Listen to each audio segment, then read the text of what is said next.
So, guys, we have a special conversation for you today. As you know, I don't really have a podcast or much of a YouTube presence, but figured we have to do something special here. You guys hear me talk about Paul Spencer quite a bit. Paul Publisher, the astrology guru of the manosphere, and you've been hearing me talk quite a bit these last couple of weeks about what's been going on in the election, and we're going to talk more about that. But Paul, why don't you introduce yourself and tell us a bit about yourself before because Paul's going to be sharing his own takes on this from an astrology perspective, what the stars are telling us, what the stars and planets are telling us about what's coming. So, Paul, give us a little bit of a background on you. Yeah, so I stumbled into astrology by chance in the summer of 2010, which seems like a lifetime ago at this point. I was at a crossroads. I had come to several crossroads before that point, but this one was kind of a do or die moment.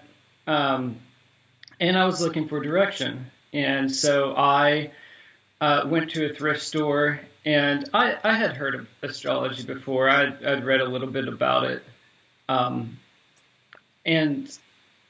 I just felt compelled to do my own birth chart because I'd never done my own birth chart. I just read about sun signs and such. And so I got a book on how to do a birth chart, and I did my own, and I was just amazed by what I saw. I dove right into it every day, just unpacking what was in my chart, but also what was happening around me at the time. And so I've done that every day for a decade. It's really amazing what it can tell you, not only about yourself, but about what's happening around you, because the zodiac is a circle. It's an environment. And so it's everything that's happening around you in time and space. And, but yeah, I mean, I was on a trajectory to be like a PhD student, right? I was going to work in academia. And I had gotten pretty fed up with the ivory tower, and I hitchhiked around for a while, spent some time in New York. Around the time that I picked up astrology, I was not public about it at all until this January, thanks to you. And so, I had to make money some other way, some other acceptable way. And so I was working in mainstream media for these past 10 years and doing that in New York a lot of the time, and some of that also here in Virginia, up until this year, actually. And, well, correlating that with astrology is pretty interesting because I could see the breakdown happening in the journalism reflected quite well in the astrology of the moment. And that was a great touch point for me to kind of prove, you could say, these things that I was seeing in the math. And it's brought me to this point where I'm just kind of fully on board with it now. I don't have any doubts as to its validity. It's an actual thing. It works. I think what a lot of people get hung up on with astrology is the when, because it's such a divinatory system, I guess, in pop culture. When is this going to happen? When am I going to get married? When am I going to get my dream job? And as a humanities student and as a former journalist, I'm more interested in the characters, the what, the how, the stage that these characters are operating on, and what the narrative is that they're all working out together. And so I do approach astrology in a different way than I think a lot of people.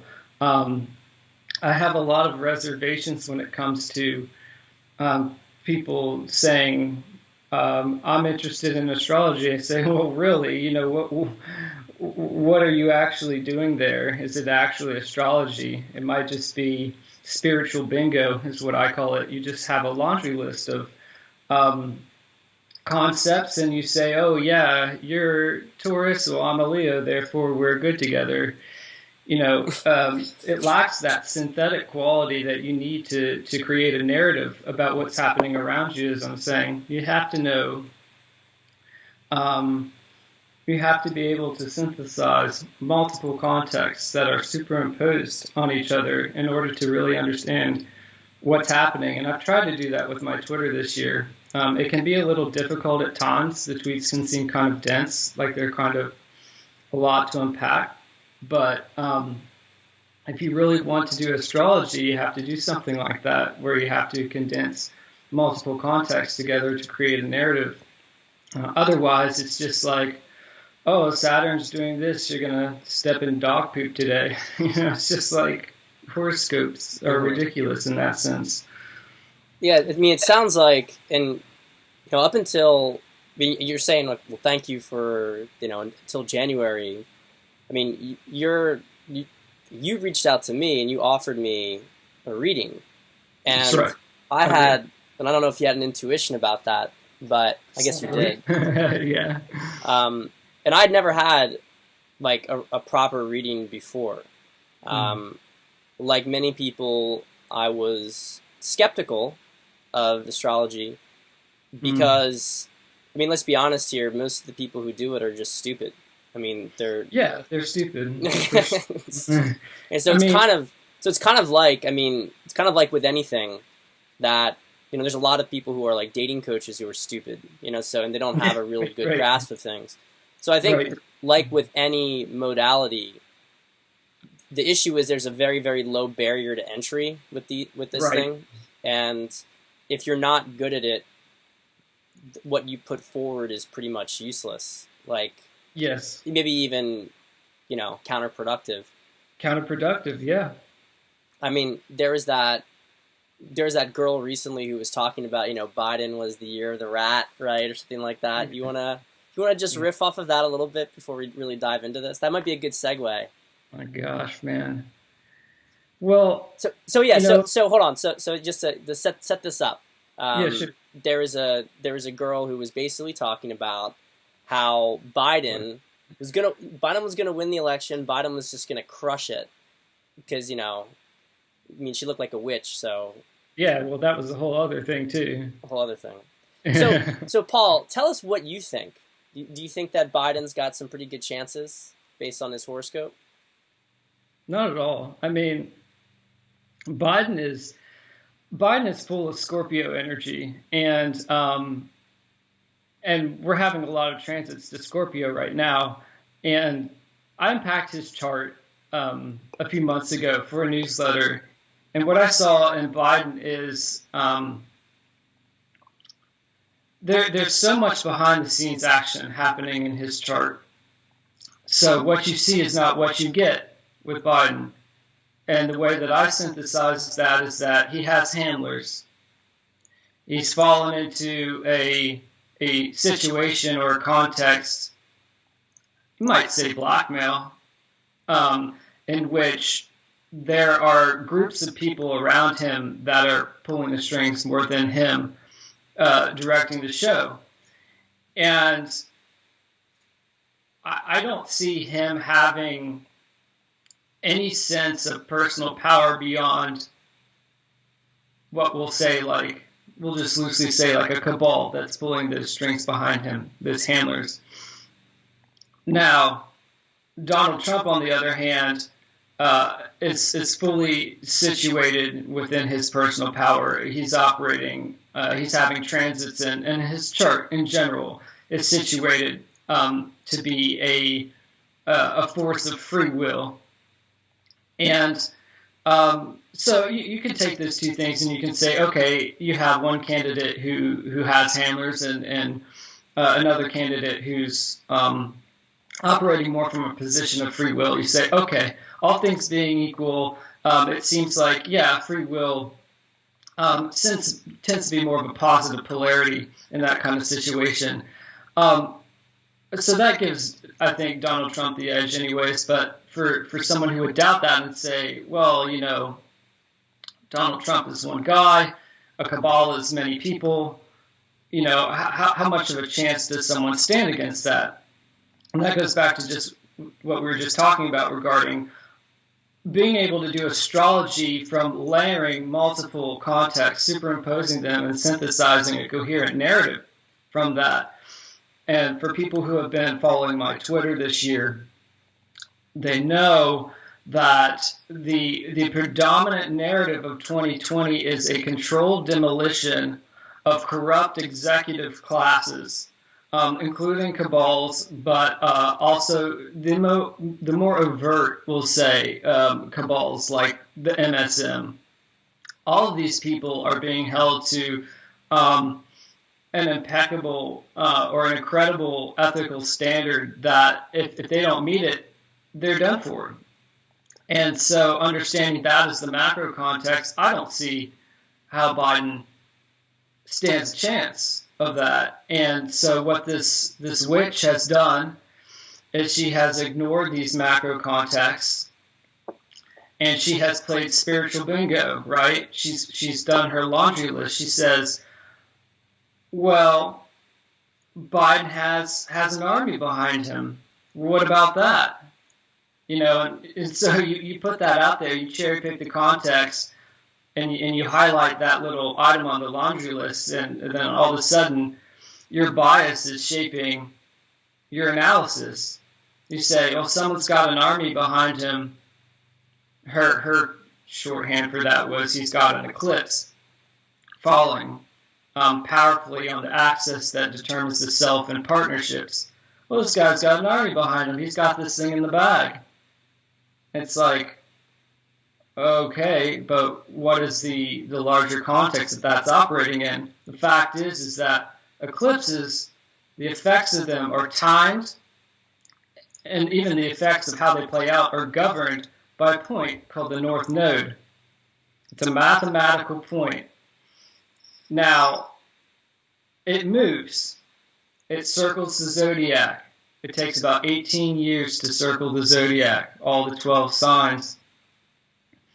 And we all have a North Node in our personal chart. It signifies, and this is apropos of what we've been talking about here, a point of free will.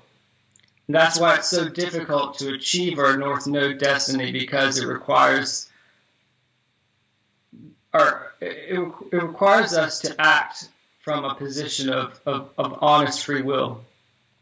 And so when the transiting North Node meets our personal North Node, it's like it's go time. You can think of it like a yellow highlighter. If a point meets its own natural point where it was stamped at the time that you took your first breath, then it's like a yellow highlighter, and it's saying the opportunities around you are going to highlight the need for you to act from a point of free will. And the moment that you do that, we're going to shape events in your favor. Well,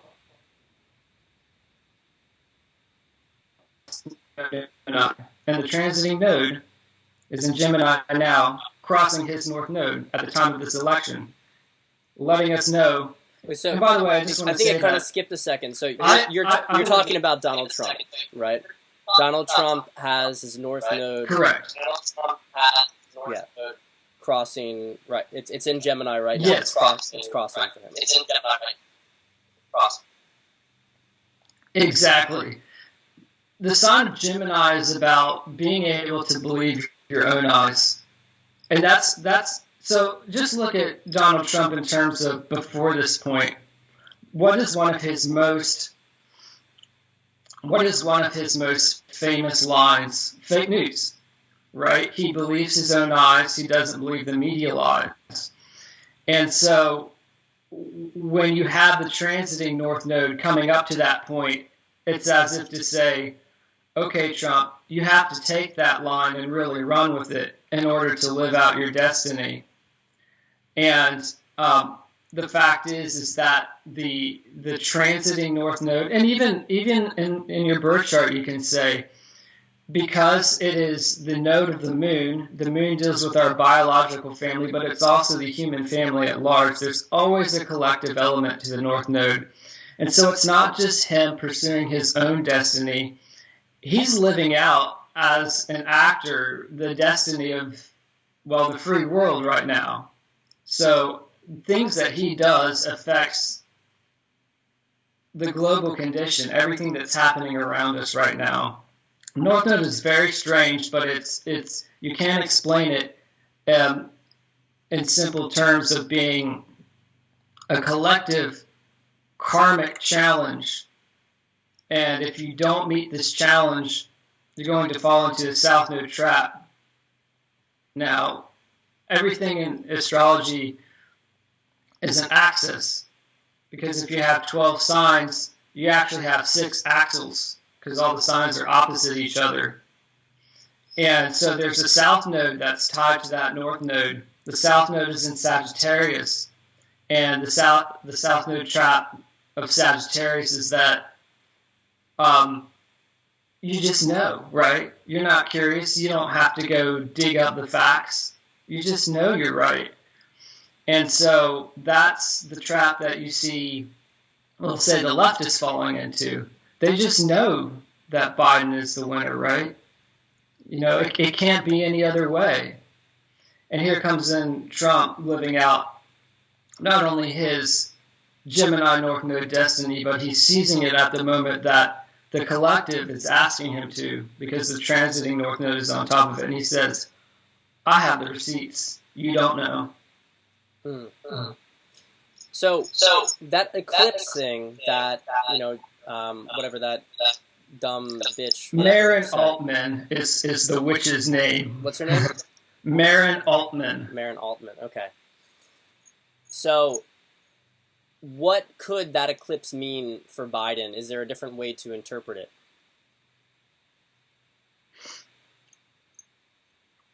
Let me think about that for a second. Well, Biden is Sagittarius rising. We're going to have eclipse on November 30th. So if he's Sagittarius rising, his partnership house, again, the opposite house, is Gemini. And full moons, again, the sun's always in one sign and the moon's in the opposite sign.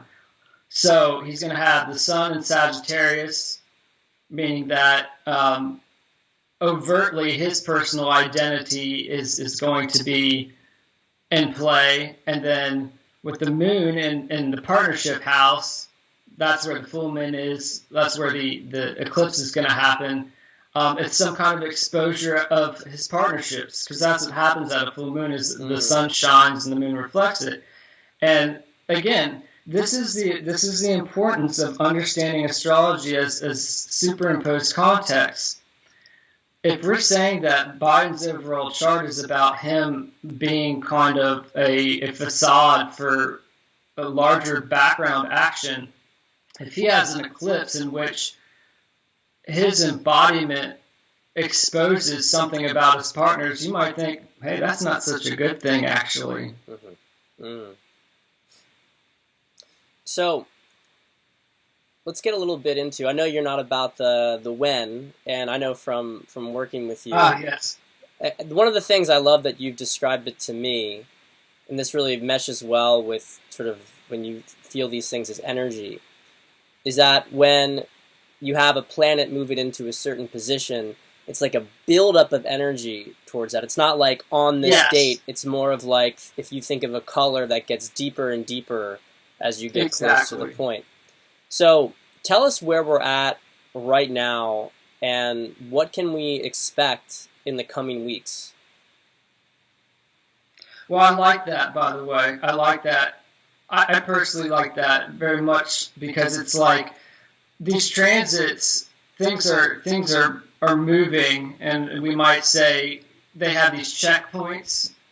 So it looks like you're looking at it almost in a linear fashion. I know we've been talking about the zodiac as a circle, so it comes in and it hits that point and then it fades out. You can also think of this like a Doppler effect, like an ambulance as it comes near you and you hear the siren, the frequency kind of modulates. So, you know, when we do talk about like very specific points in time, it has to be understood that these things are more like a smear. It's just like a general direction that things are taking. This week is all about the dam breaking.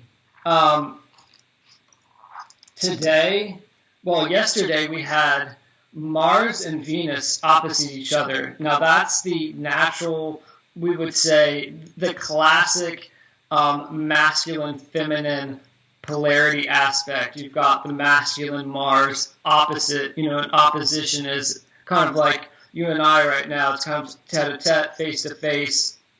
There's just this kind of awareness moment.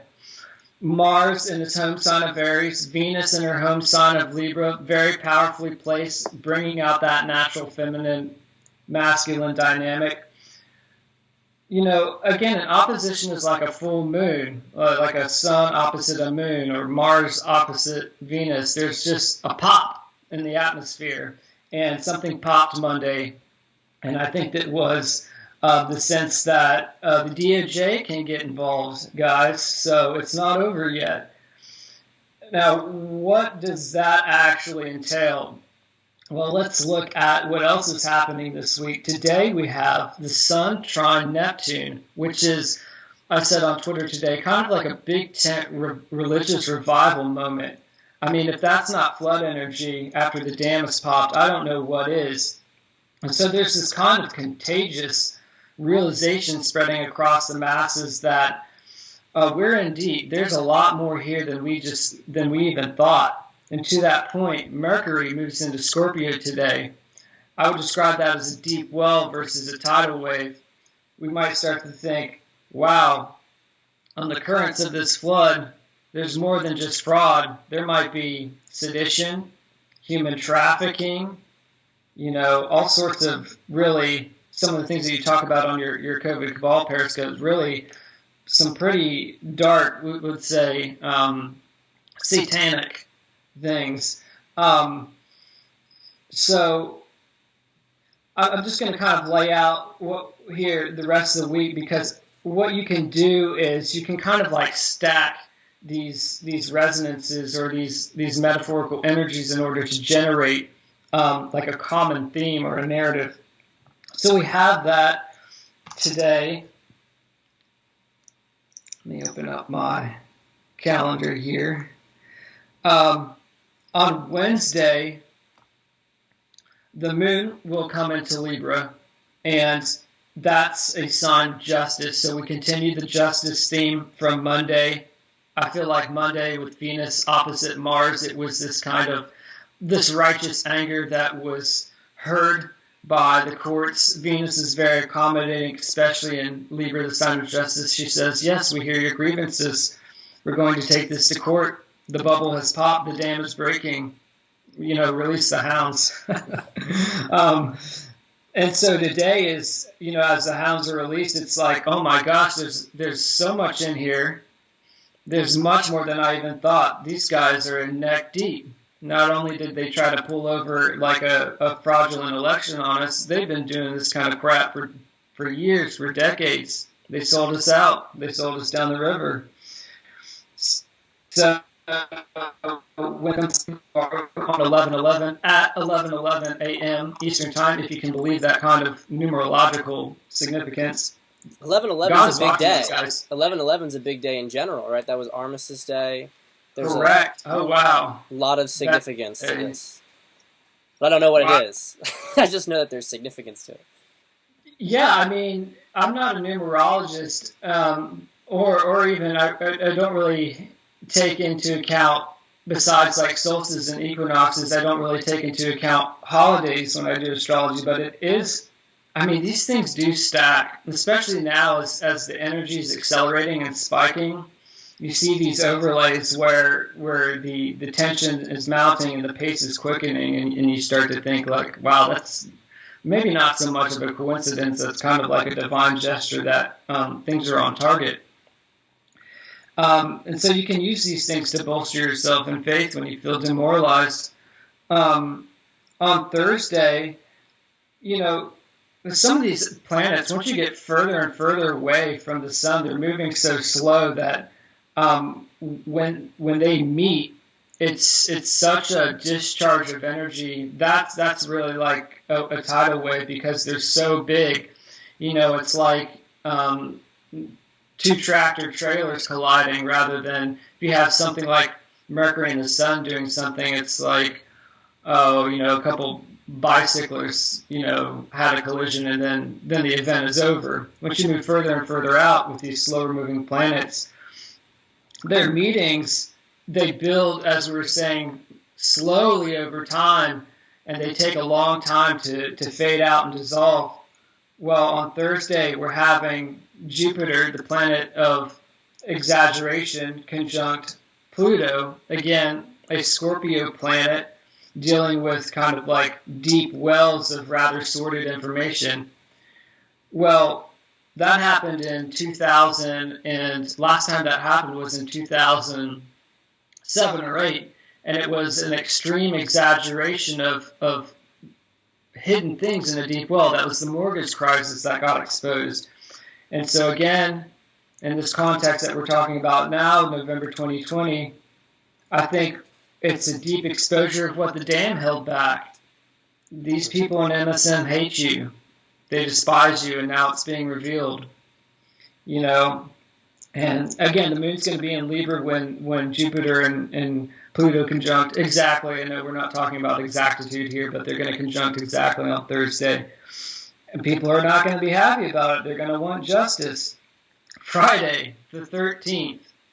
And there's all sorts of little flourishes in here, too, that bolster this argument. Friday the 13th, we were just talking about numerologically significant dates.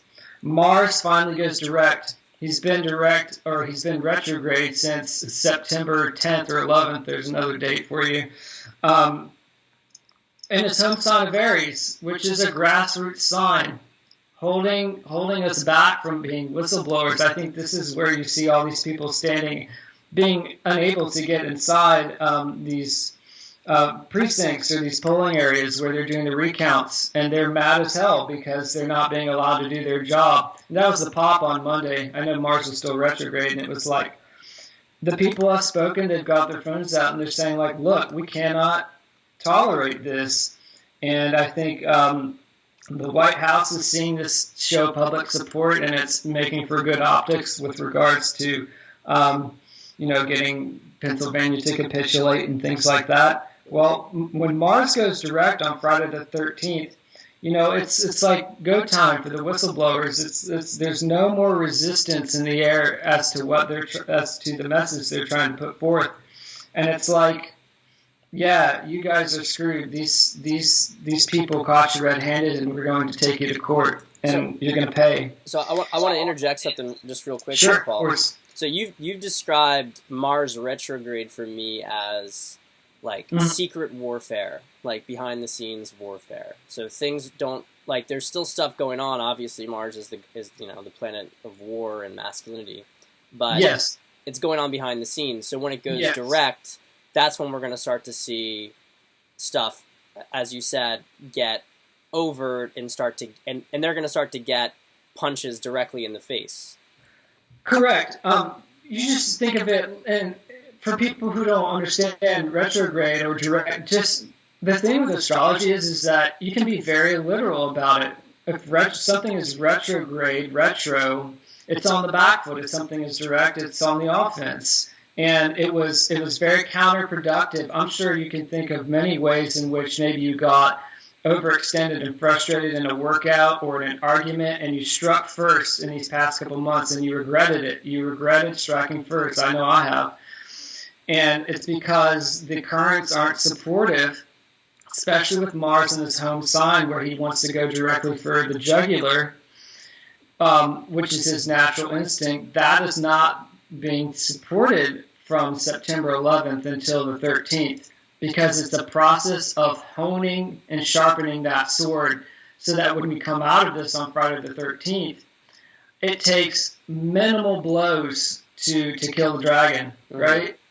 If you had spent the past 3 months just running yourself in circles, calling out the National Guard every time some Antifa guy cracks someone over the head with a bike lock, the whole context would be different. But now these people have hung themselves, and by the time Mars goes direct and the offensive current is in favor of grassroots whistleblowers, it's going to take one or two stabs to slay this beast, and it's a big beast. Let me tell you, all these players are interconnected. You know, the MSM is carrying water for the cabal that's pulling the strings behind Biden, for example.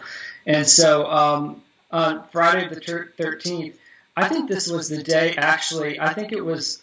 Man, I'm struggling to remember this. I think Friday the 13th is such an infamous day. Like, why do we think Friday the 13th is so unlucky? It's because I think that's when the Knights Templar were assassinated. Mm-hmm. And to have, I just got like goosebumps saying that right now, because when Mars was direct, I know, it just hit me. It just like, I had this like ripple effect, because I just realized now, so much of this year is about like the revenge of the Templar Knights, and to have it go direct on Mars 13th, or on Friday the 13th, Mars is like, you're gonna pay. Like, these big karmic bills are coming due. All these like behemoth institutions that were against the Templar Knights. You can think of like Trump and his round table as kind of the carrying forth of that lineage. In a you know, maybe someone has like a literal sense of that, but we can think of it in a metaphorical sense for now. It's like, yeah, the swords are unsheathed now; they're drawn, and you're cornered, and there's nowhere to go, and the swords are sharp, and they're going to be terrified because they're so used to winning, mm-hmm. and now. Time is not on their side anymore. And I want to add a little real world thing here, sure, just so people can understand just the overlap between the signs and what Paul's talking about here, what the stars are saying, and also realistic things that are on the ground, like real tangible things on the ground. There's a couple things happening at the end of the week. First off, we have the March on DC. September 14th. Wow. We're going to have 1 million people. I'm sure definitely 1 million people. I'm going to be down there with a couple of friends. Nice. That's going to be a huge display of force that's going to severely intimidate them, because they're marching directly to the Supreme Court. 1 million people, 1 million Trump supporters. Wow. So there's that. But then also, on the same day, the 14th, right after Mars goes direct, from what I understand, and I do have to check this to be specific, but from what I understand, there's a 10-day lag period after the election, and that in that 10-day period, you almost are not allowed to go overt, because there are sort of formal processes in place to, challenge and check basically whether or not. Basically to do like formal recounts, and everything goes through a process. You can't have really direct, serious challenges against the opponent. So I guess to be specific about that, what it means is that Trump can't arrest Biden in the 10 days after the election, but he could after that, if there was evidence of fraud. Wow. Now I don't think Biden's going to get arrested on the 14th. No. That'll happen, but not on the 14th. But I do think that this is when you start to see, like this week, I bet you anything that there are some small players who are getting snatched. Yep. And then next week, we're going to start to see some big ones tumble. Yep. Yeah, here's the interesting thing. A couple other flourishes, one minor, one major. When Friday the 13th occurs, when Mars is going direct, the moon is going to move. And the moon is always just like, we focus so much on it because it deals with the collective mood. It moves like a degree an hour, so it gives us a sense, almost an hourly sense of, you could see this matched in like headlines or in Twitter trends, what's happening. The moon is going to move into Scorpio on that day. Now, Mars used to be Scorpio's classical ruler. It's Pluto now, or I guess you could say they share the rulership. And so that's a doubling of Mars energy in terms of, we could kind of like triangulate that's an emphasis on Mars energy. You have the moon moving into one of Mars's traditional signs, and Mars going direct in his other traditional sign. Well, here's the thing. Scorpio and Aries are different. What's the common thread? How did they decide that Mars ruled both of those things? Now, we were saying that Scorpio is like a deep, dark well where the sordid things hide, and that Aries is like a grassroots warrior energy that marches on the Supreme Court. What's happening in both of those things is you're cutting down to the bottom line, right? You're getting to the bottom of things. You're slicing things down to the bone. You're getting down to the bottom of the well.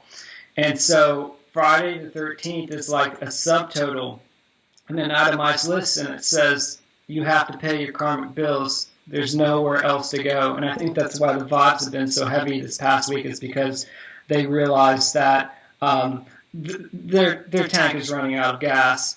And I love that Trump has just kind of allowed this to play out, because this whole last week and this week has been a waning moon cycle, and you really don't want to initiate things on a waning moon cycle because the gas is running out of the tank. You want to initiate things from a new moon, start of a new chapter, and then the 2 weeks leading up to the pop at the full moon. And we're going to have a new moon on Sunday the 15th after this March and after this Friday the 13th, kind of like I've talked about vengeance flowing indiscriminately, because it's just all this flooding and all this sordid information coming up is going to make us really mad. That means November the 16th, there's so many things on the front foot, and it's such a great time to initiate things. And if you really want to have a solidified, certified win, you do it when the momentum is building and when you have offensive power. All those chips are falling by early next week, and I think after this new moon on Sunday, after all of this activation energy of this week where the chips are back in the Warriors' hands, then I think it gets a little Heads are going to start flying. Heads are going to start flying. That's right. Call in the cleanup crew, because it gets pretty nasty after that. So, okay. So based on this, I mean, we're going to start to pull out past this next week. So the week after the new moon, it looks like there's going to be a lot of overt warfare, a lot of karmic hits coming due. Yep. Where does this, because I know when we talk, just to give you like an idea here, I talked to Paul like last day in October, and we talked about the election, and speaking about retrogrades, Paul correctly called that we're going to have, what was it? Was it Mercury was going retrograde, and what happened? What happened exactly on election day? Because I think I said this wrong. Election day was just nuts. Like you couldn't ask for a more chaotic, energetic current to be happening on like one of the most major days of 2020. Mercury was going direct on that exact day. Mm-hmm. And so it's kind of like a car that's been going in reverse, reviewing certain items, and then all of a sudden he flips it into gear, and you're just like peeling out, and the tires are spinning, and the engine's revving, like all the smoke's flying through the air. People are like trying to jump out of the way. You just saw so much chaos on election day. You saw like Nate Silver, he was peeling out and ending up in a ditch. He's like, oh, I'm just going to go play video games. I can't make sense of these numbers. Because, Mercury is our mind, and so with it like peeling out, people are just like, they can't make heads from tails. And, again, come back to the point of like superimposed context. You look to the ruler of the North Node, for example, to understand what is your lifeline for solving that collective karmic challenge. Well, the North Node is in Gemini, and Gemini's ruler is Mercury. Mercury being our mind, he helps us figure out, okay, we trust our own eyes, we trust our curiosity, we trust our ability to question things. We don't know everything, we don't have all the details, but if your lifeline is like peeling out because it slipped into forward gear on that day, well, you really have to go back to basics. And I think the American people, and not just Americans, but other people across the globe, solved the test because they started comparing notes, and they're like, this seems super fishy. Like, why aren't they calling these states? Where are all these magical votes coming from? They're in a heated moment. where people can barely get their bearings to solve this karmic test. They can barely get a hold of their basic logical mind to say, separate A from B. People solve the test. There's a grassroots moment where people were like, can I compare notes with you? Because this doesn't seem right to me. Mm-hmm. It's amazing. So we're on a good trajectory. Mm-hmm. Now, in terms of resolution here, because I remember when we talked, you told me that, things were going to be, you basically called it. You said that we weren't going to start to have any idea of what was going on, like formally, till about a week after the election. Correct. And now we're at that point. We start to see the momentum shift back in the Trump's favor after a couple of days of chaos and, ambiguity. Right. And so where does this sort of leave us with the race being called for Trump? Are we looking at a call for Trump before Thanksgiving? I'm not suggesting necessarily that everything's going to be resolved by then. I certainly don't think so. But are we going to have some clarity on that? Because it kind of feels to me like we could have it effectively clear that Trump won the election by Thanksgiving, but then we start to realize, wait a minute, this didn't just happen in Michigan, Wisconsin, Pennsylvania. It didn't just happen in these swing states. It actually started to happen everywhere, and the investigation starts to go into much, deeper, kicks into gear in a much further way. I absolutely do think that there's going to be a more of like what we'll call like a widespread investigation of this into all the states. That's what I see. I see so much tension in the week of starting the 15th at that new moon on Sunday. There's a lot more gear grinding to go in that week, and the people are not going to back down on either side.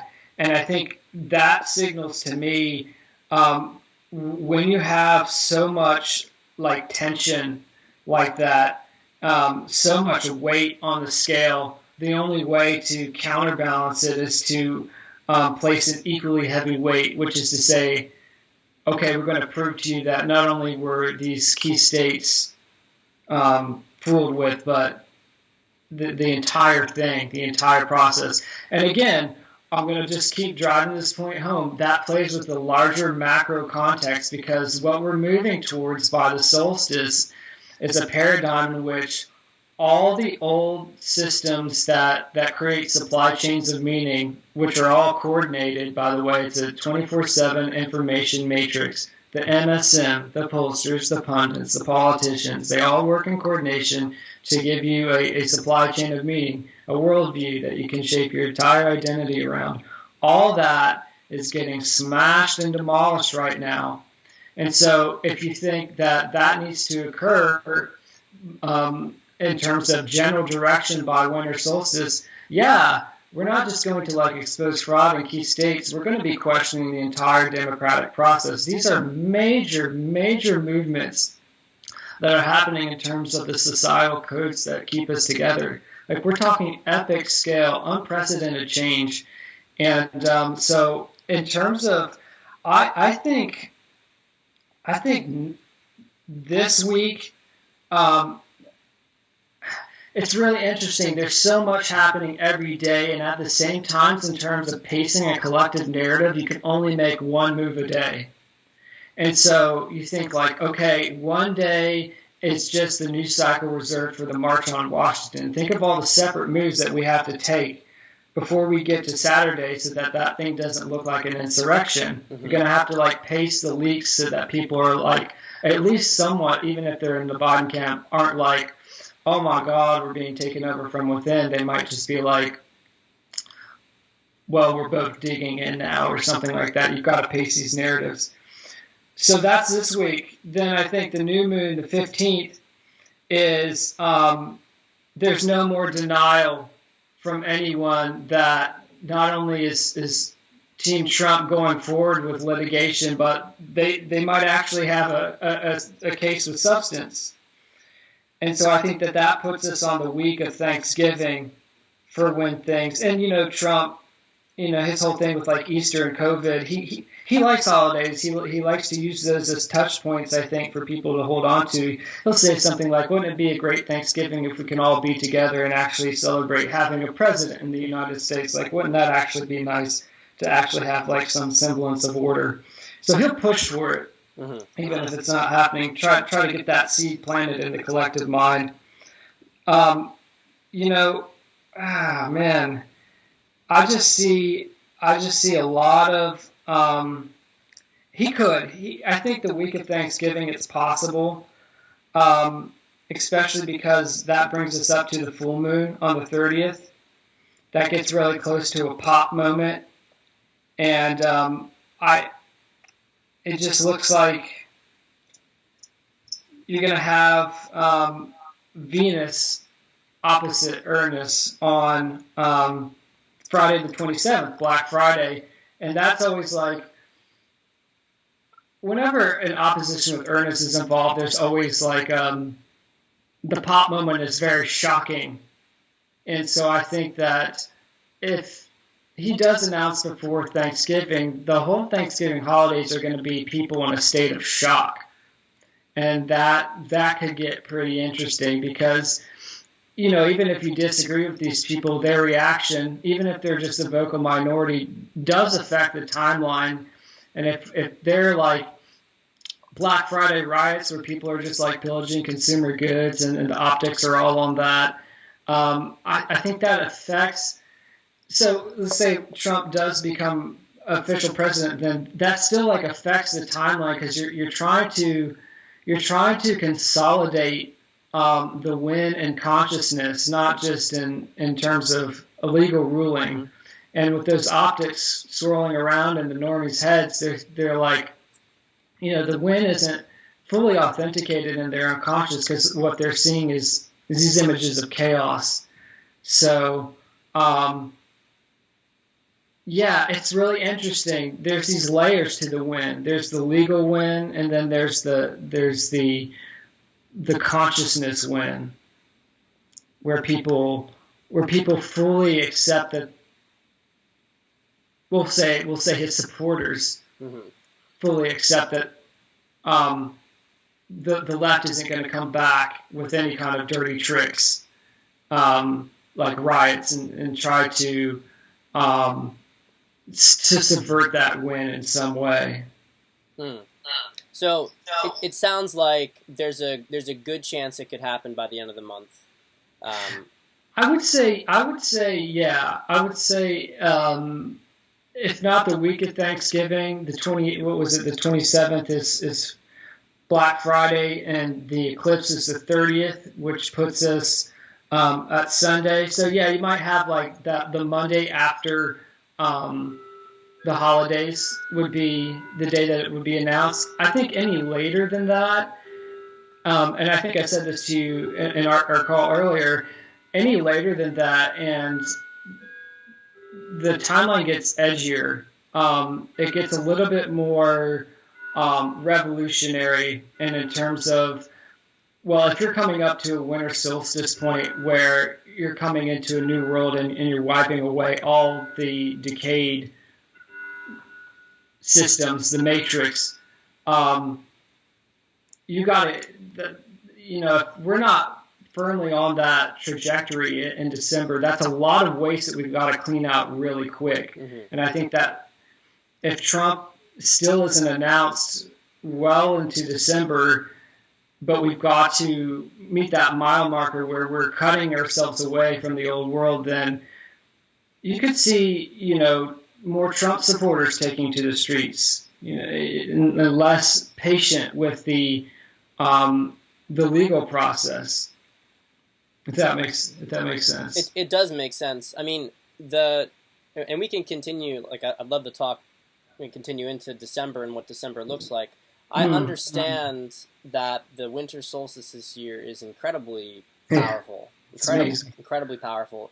And from what I understand, it's also quite like a healing solstice.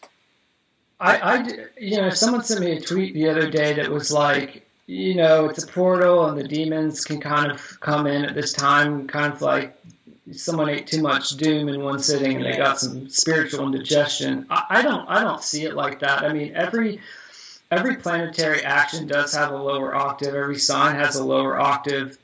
And you can kind of paint the radical energy of Aquarius, which is where the conjunction is happening, as a socialistic or as a communistic flavor. But is this part of the thing with like Aquarius? Like, what part of the significance is that it's an Aquarian, solstice that's going into the age of Aquarius?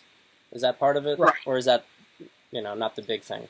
Well, I do think no one really knows when the age of Aquarius begins from what I've been able to detect, and so I think it's interesting that it's happening at degree 0 of Aquarius on the solstice. I mean, that's a lot of 0 points. The solstice is like when the days get longer, and that's why we celebrate it. It's a lot of 0 points. It's a lot of beginning resonance that I see there, and the fact is that air signs are intellectual, whereas earth signs are rather, we'll say, like materialist-oriented. We've had a very materialist-oriented. Let me back up here. Every time Saturn and Jupiter conjunct, every 20 years, they set the tone for a generation. And for several hundred years, we've had those generational tones being set up in a way that's materialist-oriented. I think it's been something like 800 years since the successive 20-year chapters have been in air signs, which are very much like liberation, much more harmony-oriented, impartial, objective, not so interested in material gain. So that's a talking about a big weight on the scale. 800 years, it's a long time coming. I think, what would it be? The printing press would have been towards the tail end of that. And so if you think like, okay, what something of a printing press magnitude that dovetails with Aquarius? Well, Aquarius deals with technology and internet. We could get a whole new internet. Big tech could get smashed up going into next year. And so, I do. Honestly, every time Jupiter is present, I know exaggeration can be a bad thing. Like we have Jupiter conjunct Pluto this week, which means there's an exaggerated sense of the decay in our world. And the mortgage crisis was not fun to go through. This is not fun to go through, but it's important. When I see Jupiter conjunct Saturn, that's an abundance of structure, and Jupiter really, he ameliorates everything, even when it's not fun to dig up all the decay. Like it's like a purge, right? Like when you purge something, it's not fun, but then it brings a lot of clarity to the moment. When Jupiter conjunct Saturn, there's a lot of structure to the moment, or we could say, especially with Aquarius, restructuring. It's not fun to like have all your big tech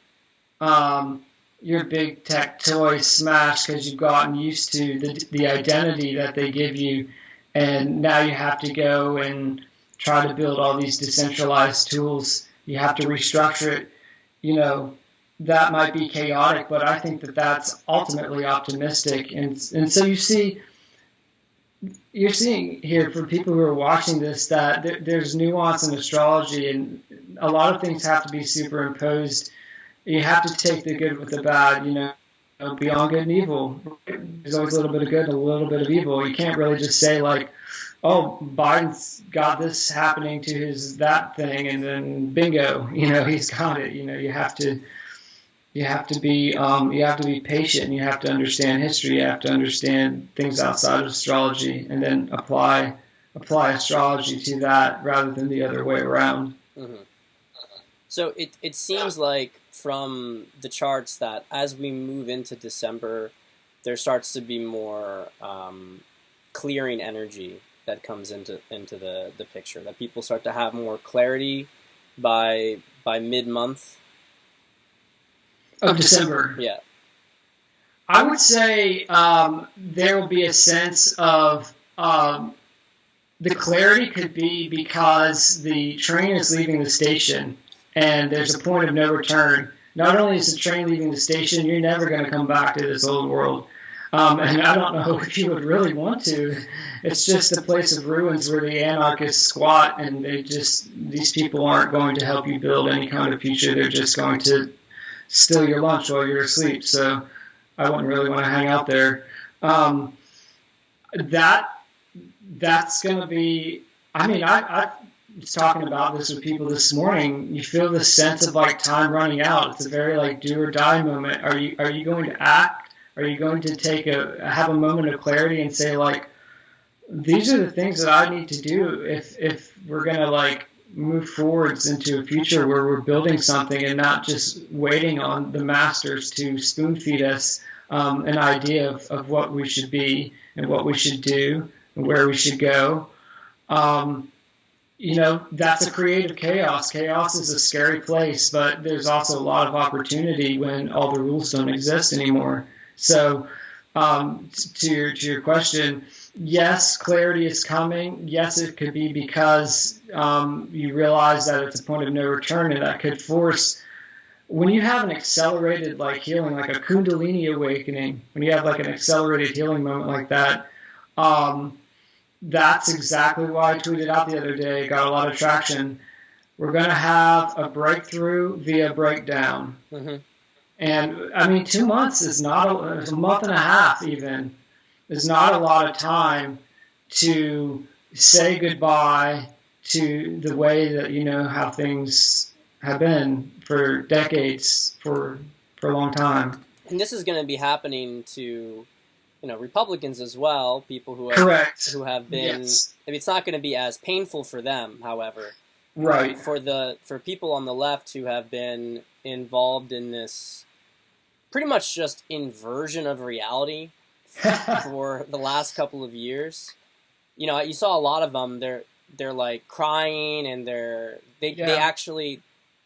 I was saying this on my Periscope. Like, let's let them have the weekend and enjoy themselves, because it's going to get really bad for them over the next month and a half.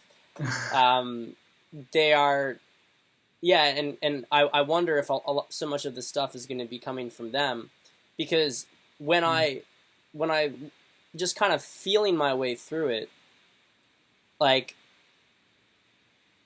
and some of this is aspirational. Trying to get exact dates, trying to get exact. I get like every day, when is it going to happen? Which is kind of annoying. But wow, it's kind of annoying. But I understand it. I understand people want to know. Yeah, of course. Really, just feeling that by end of the month we're going to know it's Trump, and then within the next 2 weeks of that, like before the Electoral College sort of meeting, it's going to be clear that it's actually way bigger than that.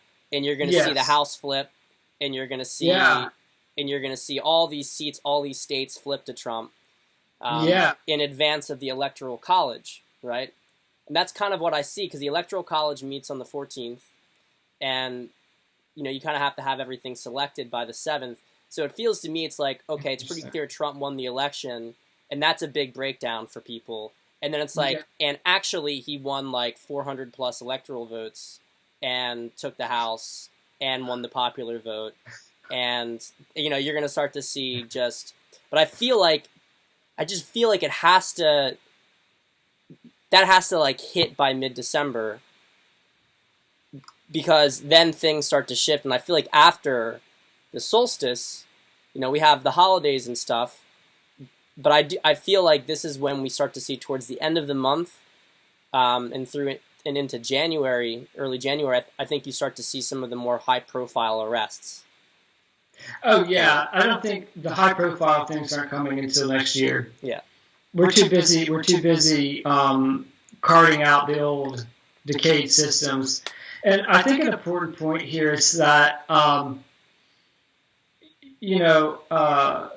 Costello had a tweet the other day that said it's not a vote for Trump, it's a vote for an elevation of consciousness. Yes. And the important thing to realize here is that when you say things like the House flips and this margin of winning, I urge people to realize that while this may be a win for Republicans, what it is it's a win for a new system, because at the same time that that Trump wins and the House wins, it's like this incredible moment, like, where the dualism just falls apart, and we're going to go into a completely new paradigm where it's not Republican or Democrat. Right. And so this win is like, it's like when the knight gets all his power and then he just like gives it away to the people. It doesn't hold on to it, and the characteristic quality of late December and January is there's an asymmetrical action happening where it's almost like a water balloon. You squeeze one in, and like the majority is like up here, but there's these stragglers. You're not going to be able to get all of them, where people are realizing that we're like coming into this like paradigm of oneness. It sounds very woo-woo, but it's more of a unified field. Right now it's very like dualistic. It's like Terminator versus T-1000 or something like that. It's just Clash of the Titans. And I think people are going to realize that there's going to be like a fractured multipolar world that we go into late December and January for the foreseeable future.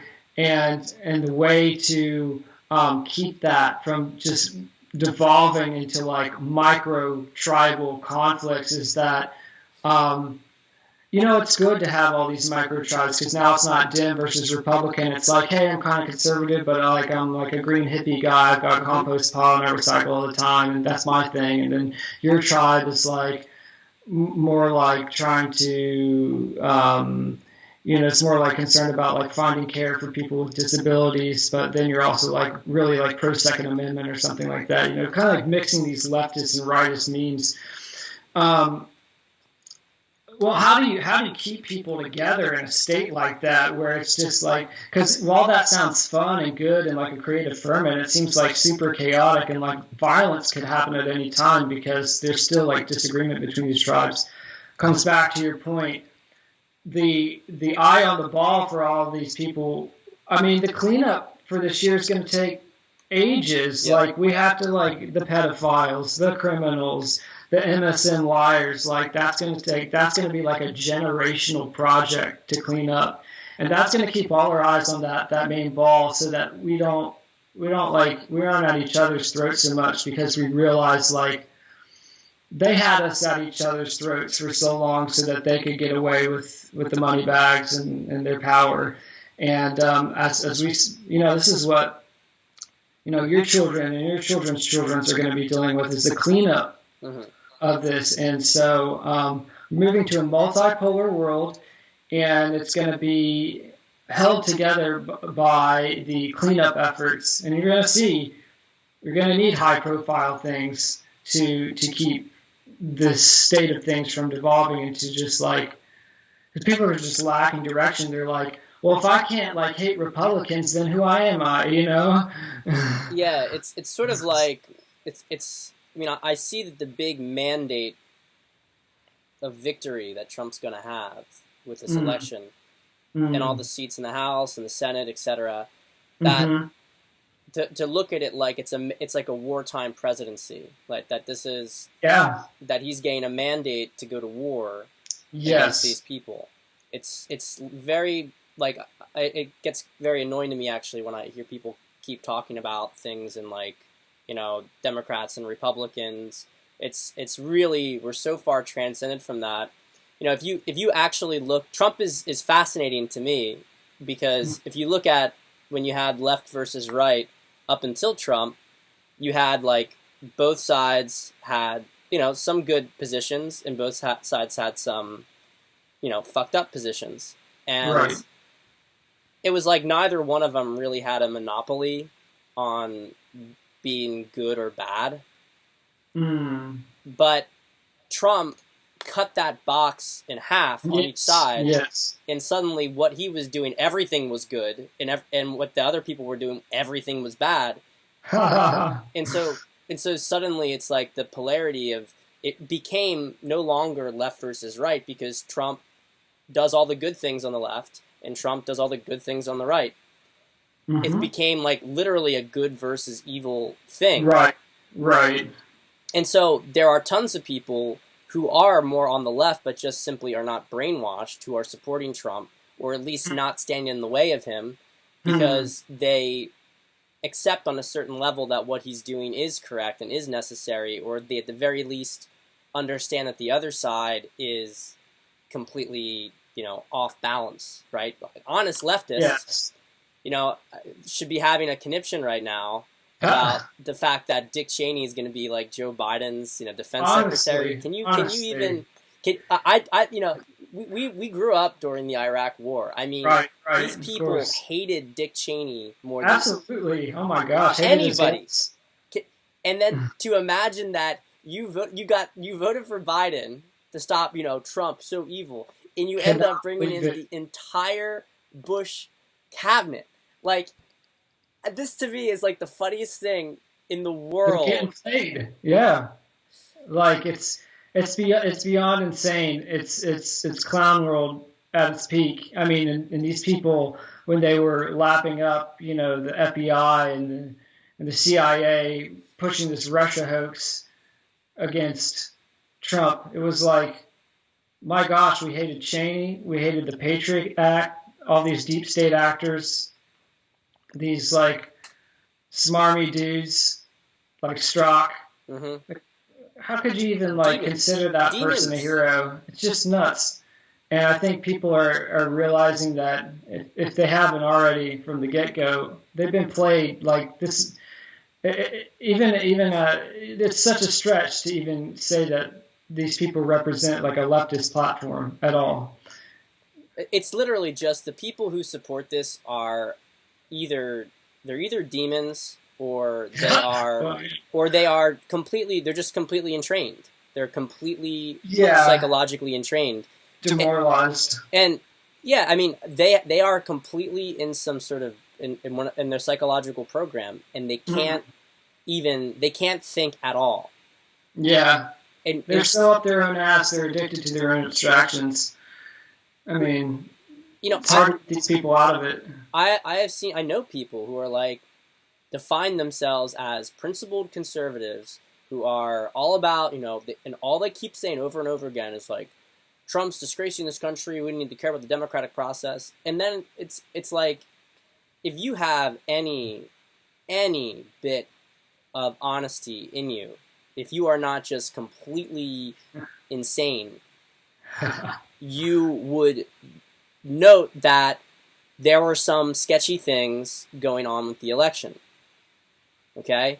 You don't have to say that, you don't even have to go so far as to say that you're happy about it being investigated. You might feel like Biden should get it anyway, but they kind of like cling to this rhetoric about how they're so, principled. It's like, did you just realize that you as a principled conservative are now aligned with, a communist anarchist group? Like, did you realize that happened at a certain point where you're, like, they become the people who you support more than some random American? But I don't want to get on the soapbox here, Paul. Well, I think it's just, I have invented this term, supply chains of meaning, and how they're breaking down. These people inject this 24/7 matrix right into their veins. It's like, oh, here's my identity. I read this article about in the Washington Post that Trump doesn't stand a chance because he's allied with Russia and this and that, and just pulling all these threads together. These supply chains that people tap, they're just being exposed, and they have no leg to stand on.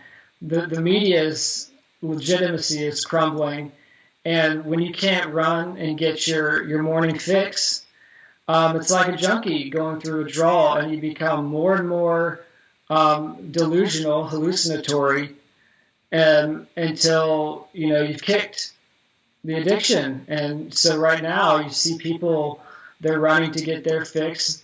They're saying, well, it doesn't seem that fishy to me, and this and that, and I think that dovetails with your clarity point, is that these people are going to get weaned off as they see how ridiculous these supply chains of meaning are, how ridiculous these information injections are, and they're going to say, like, you know what, I'm not going back to the source. I'm not going to buy another hit. Like, this is a bad trip. This is bad junk. I'm not gonna do this anymore. And when anybody comes off the horse like that, they're just again, that dovetails with it being a whole new role. People are just going to have a whole new sense of identity after that. They're going to have to form it on their own DIY style. Mm-hmm.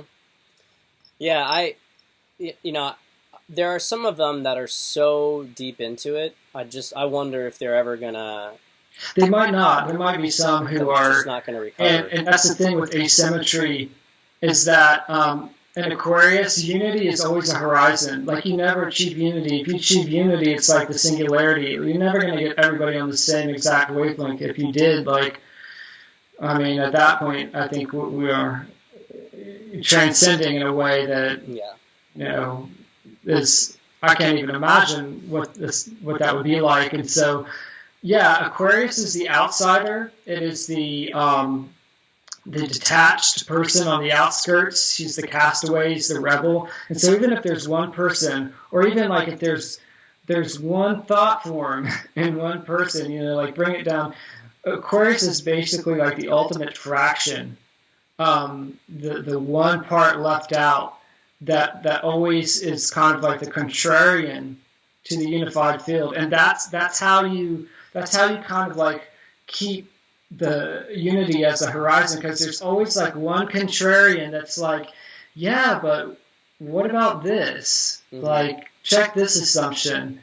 And so even in the most negative polarity, if you have someone that's just like totally lost their mind and they're just running around on Yelp like slapping, you're a racist, like, stick around all these businesses, like, I understand that's a lower octave of Aquarius, but that is still an example of how it plays to the energy of there's always going to be, even if it's down to the last man, people who are just, they got on the train to the new world, but it's just like, the ghetto is always just a few blocks from the penthouse. It's all interconnected, and those people they're part of the ecosystem, but whew, man, they're living in a rough situation.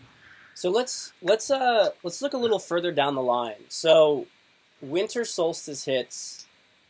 What does it look like going into the equinox? Ooh. Well, I've got my ephemeris here, and an ephemeris is it's basically like a table of mathematical points that allows you to know where the planets are and what they're doing. It looks like this. Wow! Oh my God! So you guys understand just how complicated this is, and why, if you're a fucking idiot, you shouldn't be getting into astrology. Like, this is like it's a art and a science. It's a very complicated thing. There's a lot of math to juggle, and this is 2000 through 2050, so it's just pages and pages of these tables. December 2020, on the solstice, we've got an eclipse on the 30th of November, and eclipses usually happen in pairs or in triplets. So we've got an eclipse on the 30th, and then we've got which is a full moon eclipse, also known as a lunar eclipse. And then we've got a solar eclipse, also known as a new moon eclipse, 2 weeks later, on the 14th of December. And that's on the Electoral College meeting day. Oh, is it? That's when the Electoral College votes. I'm telling you can't make this stuff up. That's incredible, man. So wait, can you tell me, is there anything that you can glean from that kind of adds a little bit more color to what we've been talking about around that? Wow, that's a great question. Well, I'll do this on the fly. Let's see, the 14th. It's a new moon eclipse in Sagittarius. And Sagittarius is this goes back, this is a good little teachable moment. We were saying how the nodes determine when and where the eclipses fall. We've been saying the north node is in Gemini and the south node is in Sagittarius. So we're going to have a Gemini full moon eclipse on the 30th, and we're going to have a Sagittarius new moon eclipse on the 14th. That Gemini-Sagittarius axis in the chart. Well, Sagittarius, as we've been saying, it wants the full truth, the whole truth, and nothing but the truth. It wants to have capital T truth. And so it's a seed moment for truth where, and that's why also Sagittarius often deals with big institutions like the Supreme Court, like legislatures, where truth is worked out. So I can definitely see the Electoral College being signified by that. Let's see, the 14th, that's a Monday. Wow. So we're going to have, it's not just the sun and the moon fused together at a new moon eclipse, but Mercury is also in Sagittarius near the degrees of the sun and the moon. So that means not also is it a seed moment for truth, but all of our thoughts, Mercury, are going to be focused on this, like hyper awareness of what truth could reveal. Venus will be in Scorpio on that date, digging up some kind of, again, sordid matters out of that deep dark well. She's in the late degrees of Scorpio, so she'll move right into Sagittarius after that too.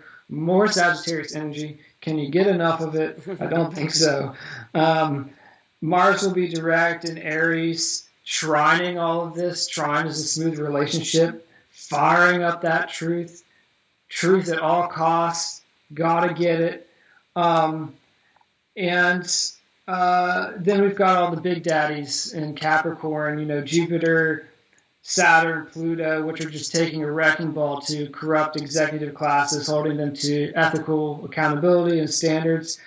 I see the 2 weeks from, well, it's not even 2 weeks, it's like a week from that new moon to the winter solstice as like the curtain gets pulled back, you see the man behind it, and maybe there's two men behind it. There's the guy, there's Wormtongue, the guy who's been telling you the lies, and then the truth is revealed because you see how he's been pulling the levers. There's just so much Sagittarius energy that demands that we get the capital T truth. And I think it's like the last great heave-ho, the last big push before we go into the before we go into the new world. And it's like, you're going to see the truth before it's just like the new day dawns, right? You get a glimpse of the truth. It's almost blinding in a way because there's so much Sagittarius energy, and like you have this image of like people almost like falling down because it's so blinding, and then they just get up in a daze and they're like, wow, we totally, like, these people hate us, they've totally been lying to us. Like, I may not be Team Trump, but I'm not going to stand for this kind of corruption, and people are just going to, like, it's just kind of like a come to God moment, really, I think. And so when we get past that solstice, what does it look like going into January? January is the introduction of what I call patchwork consciousness. And, patchwork, some of you may know what that is. You might have heard some terms that I've used here, like asymmetry or desynchronization. We live in a 24/7 synchronized matrix now. I just turn on the TV and I know who I am and what to do. Well, when that's desynchronized, when the masters aren't giving you orders, what do you do? What do you build? Who do you talk to? What are you? And January 2021 kicks off that process. It's like we look around us at all the rubble after we've had this come to God moment, and we're like, holy crap, like, what do we do? There's nothing, it's like a flattened terrain, like a bomb went off. It's horizontal, all these vertical monuments, democracy, selfhood, the consumeristic lifestyle. It's just been flattened, and it's like, okay, now we have all these like little patches that we can combine in different ways, and it's like, okay, I'm kind of like a green hippie guy, but then I'm also like very like anti-feminist as well. Like, here's that patch, and then someone else is like, okay, I'm all about, this. Just think of another example like that, and then they'll patch it together. All these like ad hoc, experimental, synthesized identities, they can't exist in a matrix that just polarizes you, Dem versus Republican, man versus woman. And so you have this multiplicity of patches kicking off in January. I think it's going to hang around for the next 20 years. And I can detail that, the technical details of it, why I say that. But January kicks that off, and it lasts. The intensity of it is very high into spring, and that's why I agree with you that we're entering a revolutionary spring, because people will realize that they cannot go back to the old world, that all they have is rubble, that they can combine in experimental ways, new identities, new ways of structuring society. And it's just going to be this creative ferment where if that's all you can do, you're just going to go at it.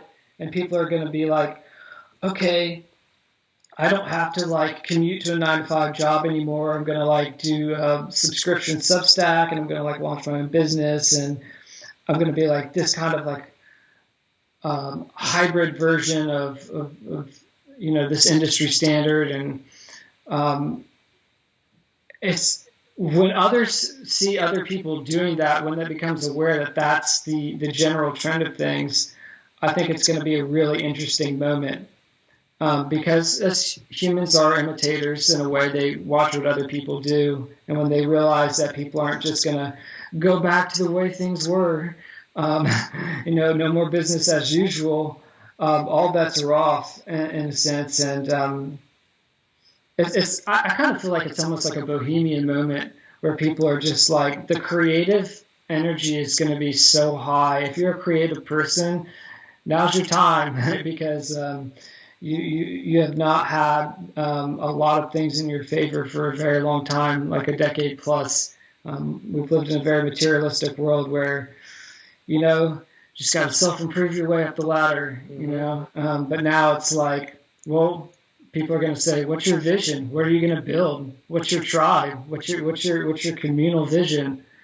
And people that can do that are just going to take off, because the old way is mini-me's, right? You just slap your arm, you inject that identity, and then you're just like a little Biden minion going out and smashing people with bike locks, like a good Antifa thug. And that just isn't going to stick anymore, because, again, humans are going to look at what each other are doing, and they're going to say, well, hey, Bob's just like totally not doing that anymore. He's doing like hydroponics in his backyard, and then like, teaching us about how to like clean guns, because he's also like a pro 2A guy. That's pretty interesting. Like, this whole way just seems so boring and dark and like full of punishment and fear and discipline. Like, I think I'm gonna go hang out with Bob now. Now, do you see, because I'll tell you a bit about where I sort of see things going in the first quarter of 2021. I want to see if there's anything that you're seeing on the charts that meshes or contradicts this. It feels to me like we are in the second wave of awakening. I've said this before. First wave of awakening was last spring, or in the aftermath of COVID. That was like shocking everybody's world. That's when, COVID Cabal Periscope started. Yes. Right? People, in the course of 2 months, basically, a huge number of people became aware that there was actually this group that was doing all these, the cabal that's been doing all these things. Right. Now, it didn't hit mainstream consciousness, but it went from being sort of fringe and truthers and people who had really struggled on the outside to being a sizable minority of the population. Enough of a minority that their voice couldn't really be silenced, and that a lot of this stuff was seeping in to mainstream. The kind of closet QAnon person or whatever. No one. Right.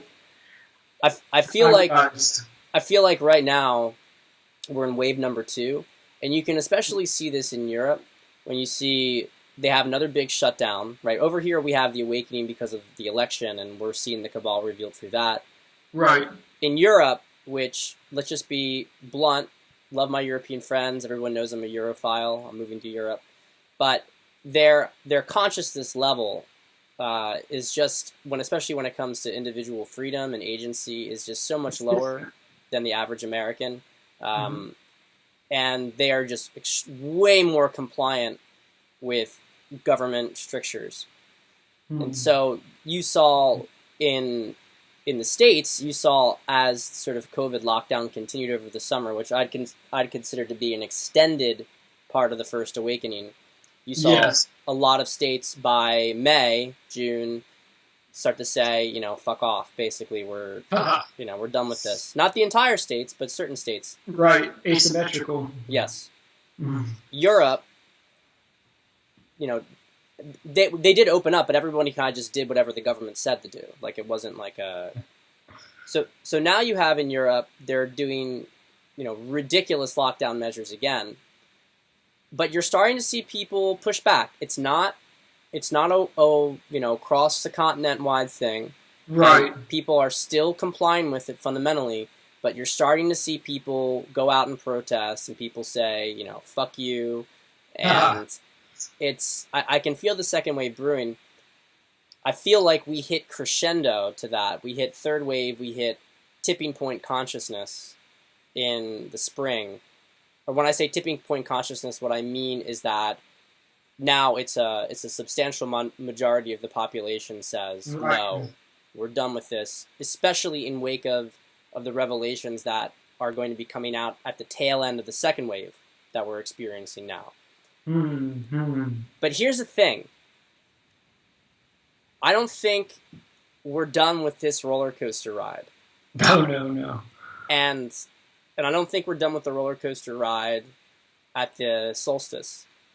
It seems to me like what is one of the things that is just lingering on the horizon? Okay, you start to have people ratted out, and you start to get an idea of their connections to China, and we start to understand that the U.S. government and media has been basically infiltrated by the Chinese. Yeah. I feel like the cabal, now they're really on the back foot. They can't hide in the shadows, that they're going to make their last stand. And, they might push more stuff for COVID, and you might see that in a lot of the governments. And I think that'll be certainly the case in the spring, that a lot of these, cabal governments are going to throw their last attempt to try to control the population. It won't work. But I am also seeing at some point after the inauguration, I believe, some serious war game situation where it looks like there's going to be it looks like there could be like a nuclear war, because they have to throw they still have China, and China's going to be completely isolated at that point, and that's like a dog backed into the corner. And they might be like, we're going to just take it all down with us. Do you see anything? I mean, I know I'm throwing it on the fly. You might need to spend some more time, because I'm also, this is a longer time frame for you to, but feels like there's going to be something big. Like, what can they do to put people back into fear? They can threaten to nuke them. They could, and are you using this in the sense that also you could use a COVID scare as it's kind of like a biological nuke, right? Well, I think that there's going to be, they're definitely going to keep trying with the COVID, but people are starting to fall off from that. Because, they are. So unless they could get some real evidence of people like really overtly dying, I think people are inoculated, so to speak, against biological warfare. Nuclear, especially because I feel like, biological warfare is a very subtle weapon. It's an infiltration weapon. How can you? It's tough to trace.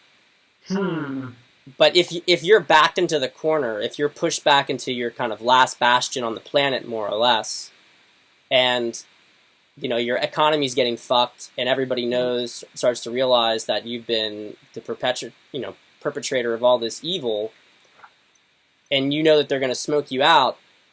Like I could see him just go and say, you know what, we're gonna go full, we're gonna take you down with us. Basically, you guys aren't gonna win. We'll we've got nukes and we'll use them. And I don't think it's gonna happen. I mean, I feel certain it won't happen. Right. But I feel like, Trump's gonna get the mandate by the inauguration, and Trump's gonna get that wartime mandate to deal with the cabal. And I think that the cabal is going to go, and that there's going to be some sort of high alert military situation. I don't know. This is just a sense. I have a couple of thoughts on this. I'm not entirely sure which planet or planetary activity represents a nuclear bomb other than Pluto. Pluto definitely has what I would call a radioactive connotation. Pluto's a very slow mover, and he's in the light degrees of Capricorn, where Saturn is now kind of cleaning out the decay. He's going to be kind of on his own until 2023, when he moves into Aquarius as well. And I think that moment is when you could see, so it could be like a multi-year buildup, where you think about, in the Cold War, it was a multi-year narrative. Everyone was building their own bunkers at their suburban home, or like the sirens would go off, or at school they would teach you to hide under your desk. Like it became like a dominant narrative. I could see like the next 2 years building up towards that, and then there might be like a show of force. Because when Pluto goes into Aquarius for like 20 something years in 2023, when Pluto went into Capricorn in 2008, that set us up for all of this crap now. The mortgage crisis, the debt restructuring, the corrupt governments coming to light.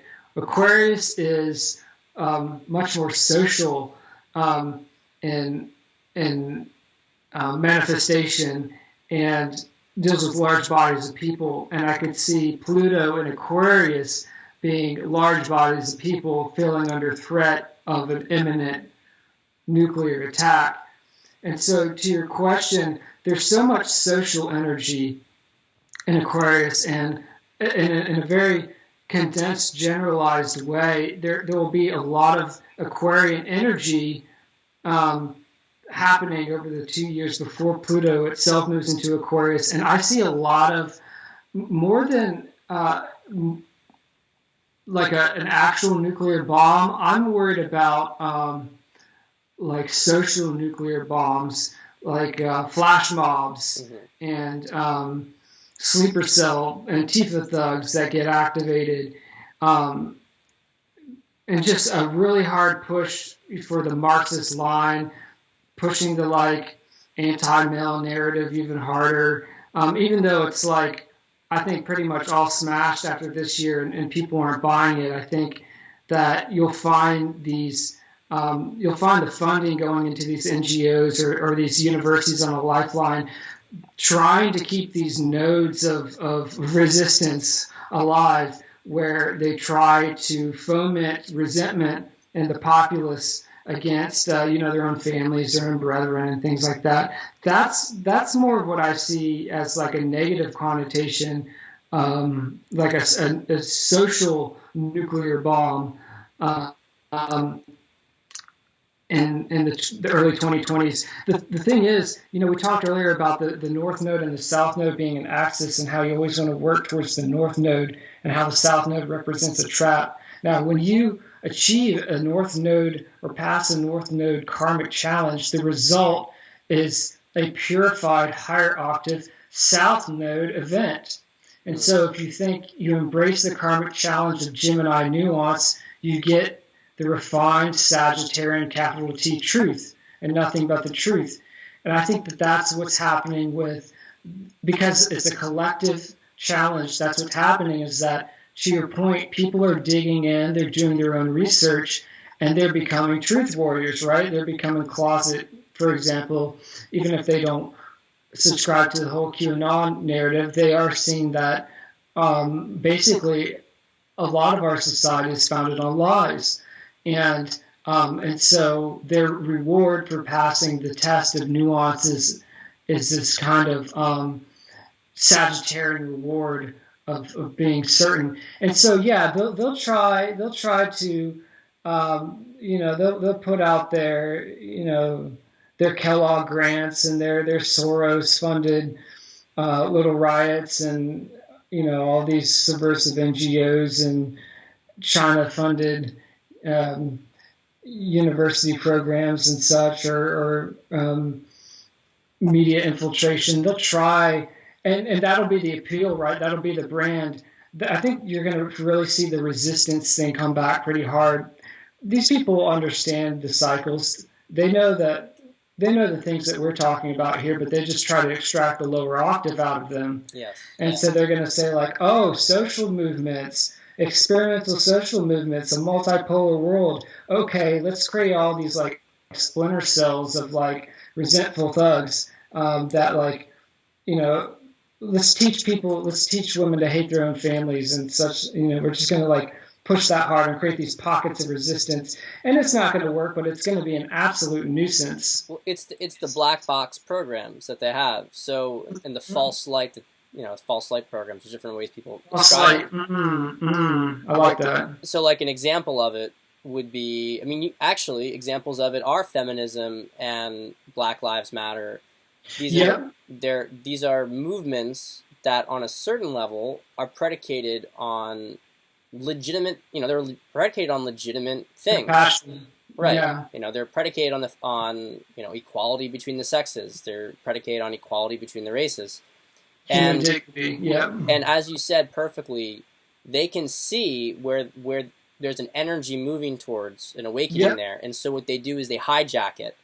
Yeah. And that's how they hijack the energy in this. So they create a movement that they can trap a bunch of people into. And it's amazing because you can see people who, it really is fascinating. People who might have really, like, been sort of a light warrior, so to speak. Like they were like, they had a lot of energy. They were intelligent. They were moving towards something. But then they get trapped in the false light in these programs, and they get completely harvested. It's frustrates the hell out of me. Yeah. Yeah. It's. I mean, you were talking on a Periscope the other day about guys being like, well, where's our physical war, and how, there's an importance for, again, I had a tweet the other day. It's important to work out. It's important to practice self-defense, but this is a spiritual war. And I think, I just, man, nothing frustrates me more to see like the wasted potential of people who are just getting usurped by this propaganda. And it's, as you were saying earlier, it's hard to shake them out of it. And they get shunted onto another timeline. They're like, I'm just going to like buzz the side of my head. And, I'm just going to like, start spouting all this like resentful word salad. And, I'm hoping that come to God moment at the end of December is going to shake a lot of people out of it. But I think that, when we go into this creative multipolar world, the balance is good. The balance is more towards light, but they're going to say like, okay, well, creative ferment pockets or patchworks of creative individuals. Like, what's the way that we can try to like, guide this in a way that serves our purposes. It's like, okay, yes, patchwork, but it's like patchwork of resistance. And yeah, they try to flip it, and it's awful. I mean, I think videos like this and the Periscopes you do, what other ways do we have to keep people from just getting sucked into that kind of thing if they don't have a natural immune system to it? Yeah, it's interesting, and I've talked about this a bit. I want to emphasize it a little bit more now. There's a segment of, I guess you could say, nationalist Twitter who is, pro-Trump, but has been very, very critical and, sarcastic about Trump's outreach towards minorities and his outreach towards, and the fact that he promotes all these women, the positions. Right. And, they're like, white men are the people who are your base and you don't even fucking care about them, which of course is like absolutely ridiculous in terms of policies. But yeah, it is true that Trump emphasizes in his media, right, in his public outreach, he emphasizes his impact on minorities. Yes, he does. He emphasizes women who've been put in positions. I mean, we have Richard Grenell. He even emphasizes, I wouldn't say he emphasizes to the same degree, but he notes, that he has been the first president who actually has been LGBTQ accepting, and, Trump? Yeah, he's the first president who came into office who supported, gay rights. No. Huh. He doesn't talk about it much. Yeah, he did mention it a couple of years ago. I mean, he doesn't celebrate Pride Day or anything like that. Oh God! But he's not of like, we need to reverse gay marriage or anything. He doesn't. Oh, right. Of course. I see what you're saying. Mm-hmm. And Richard Grenell, who was the ambassador to Germany, first openly gay ambassador ever put into a position. So people get annoyed at Trump for this stuff, but the way I look at it is that he is trying to break these black box programs. Yeah, exactly. And so what he does is he just constantly emphasizes it so that he can push people out of dissonance. We put people into enough dissonance that they eventually are like, wait a minute, you guys, and you see this with a lot of, the black population, especially the younger populations, which have less, which are easier to deprogram. They're like black males in particular are like, everyone keeps telling me Trump's racist, but yet Trump's the only one who's actually doing anything for our community. And, he doesn't get them all, not yet, but it's a gradual, he's emphasizing it because he knows he needs to do it. I mean, he knows, you can look at it from different levels. You can look at it from a 3D level, and it's just simply smart politically because you're not going to lose your white base support. Right. Except for maybe some of these retards who like to say, vote for Andrew Yang instead. You got to be a fucking completely stupid to be pissed off that Trump's not white enough, so you vote for some Asian who's backed by communist China. I mean, I don't care about any of this stuff. Like, I care about the fact that, Trump has the right message, but just to point out the, idiocy of some of these people. But anyway, so, but kind of like a little bit riffing off of this. So with, speaking of Trump, actually, there's one last thing, because we got about 10, 15 minutes left here. Okay. So this may be part of the patchwork oh my God, I can't talk. Patchwork consciousness that you're talking about. But you've seen the prophecies about Trump being the last president. And I have to say that I do not feel like we have... I mean, I'm not saying that there's not any more elections, but in terms of when we look at the United States of America with its kind of system, something is going to be changing between now and the next election. And it seems to me like I don't see like a new president after Trump. It seems like too much changes, like the global structure changes. Yep. And part of me, and I'm curious what you think on this, Donald Trump means king of the world triumphs, right? Donald is king of the world, Trump is triumph. I've wondered if this means we're headed towards, as the world gets liberated from this group, because it's not just, the United States is, the second Atlantis, so where the United States goes, the world goes.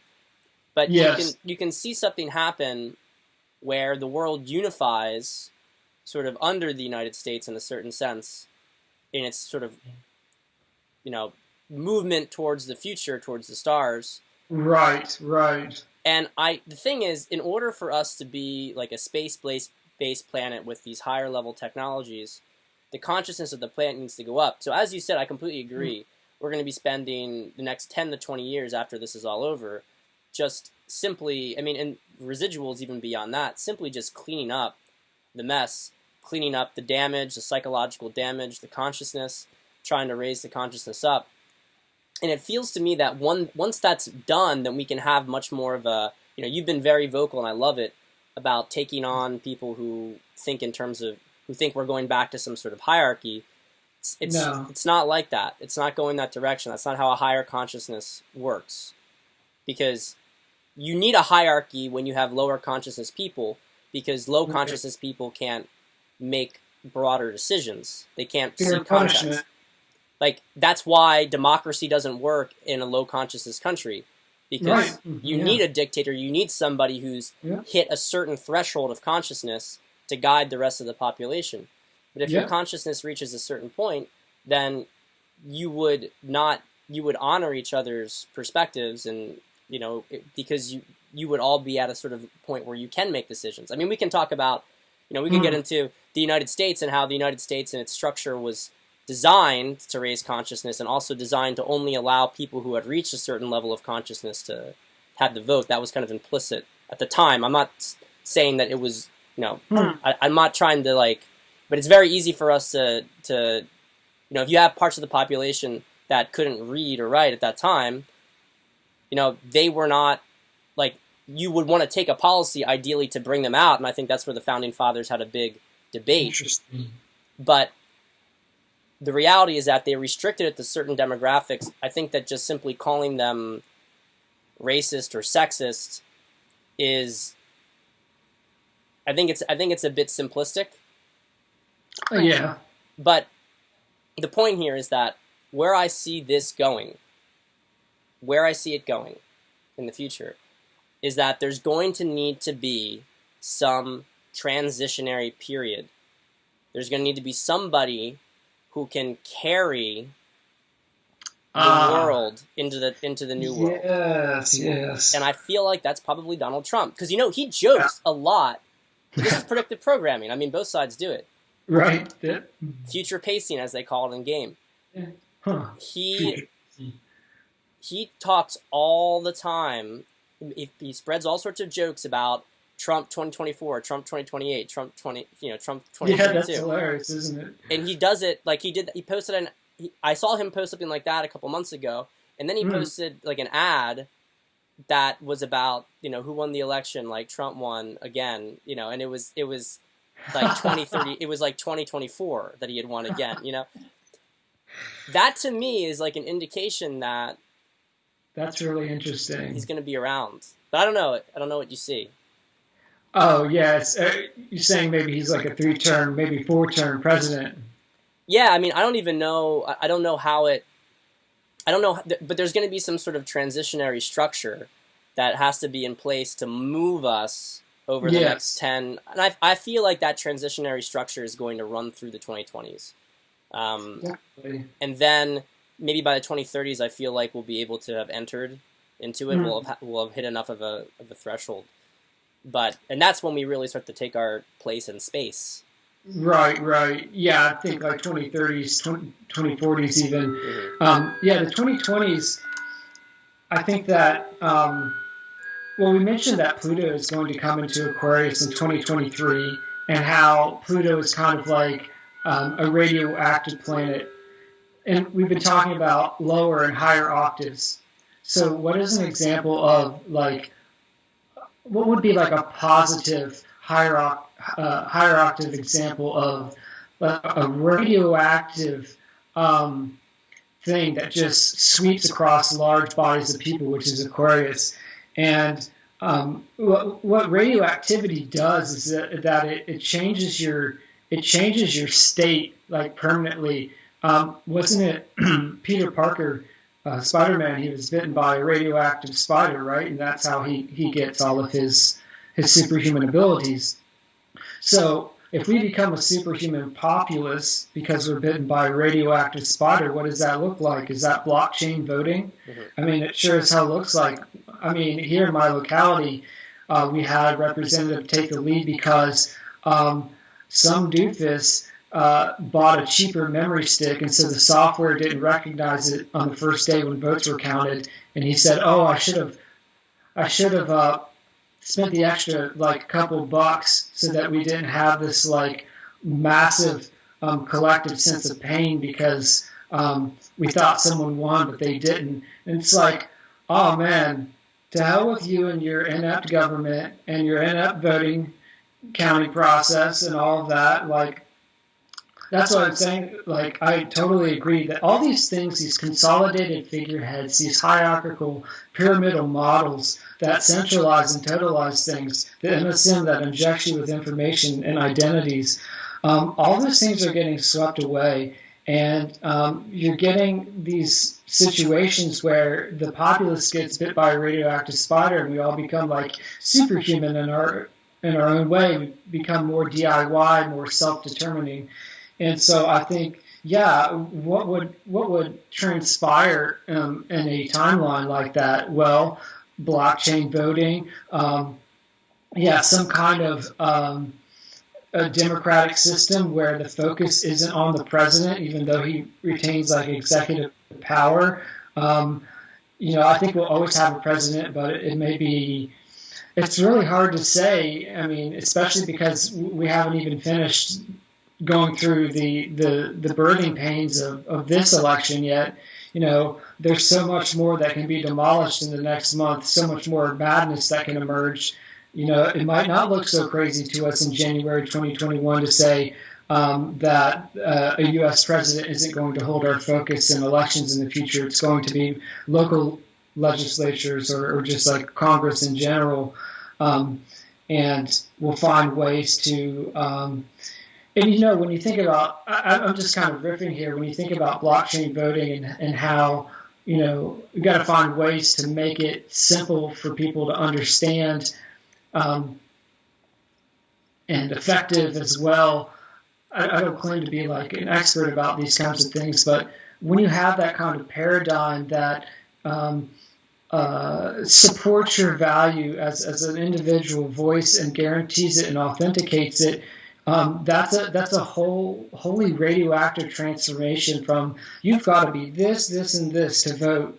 Like if you go from that to you are human, you have dignity, and we're going to authenticate your vote with the best technology possible, and you're going to get the best social paradigm out of it that we can manage.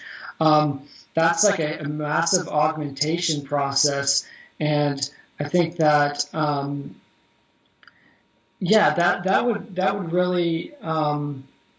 that would really shift a lot of attention away from the president and more towards we the people. It's like I see the system. It's going to be like the Constitution, the fundamental structure of the Constitution, I think, remains, but there's still going to be like maybe some new document that is encompassing beyond the United States. So it may be kind of like a slip of it's not the president of the United States, but it's a very similar structure that encompasses more than the United States, and is going to have protections, like digital Bill of Rights. Mm-hmm. Yeah. You look at Starlink, for instance. Starlink, which Elon Musk via SpaceX via Space Force, is basically going to be a global internet structure. So people across the entire planet, and it's interesting with these things when people talk about New World Order, is that on a certain level, if you don't look into the quality of it or the consciousness behind it, New World Order and Ascension can look very similar, because you have a global web, you have a planet that's completely interconnected, but the sort of New World Order is like we control everything, top down, you're all slaves, whereas Ascension is everybody's kind of honored and they have their own nations and their own localities and they all have sort of representation.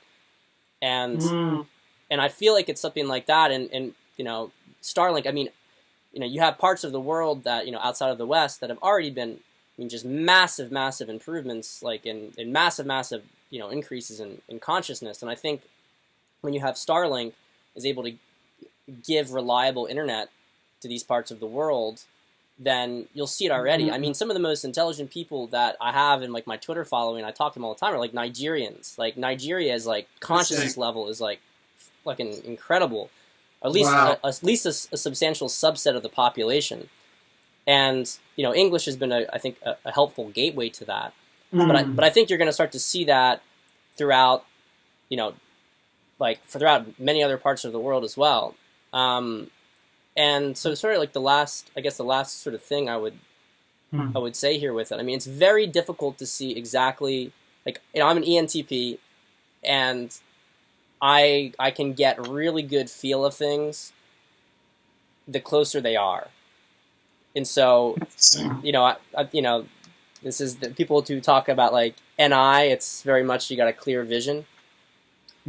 For me, as we get past the spring equinox, it feels like a big spring to me, I don't know exactly what it looks like. I don't know exactly how things play out. I think that there's too many data points that I have not been able to parse with the energy yet, because I try to like take the energy reading and then connect it to the logical data points, and it's just like a little bit out of reach.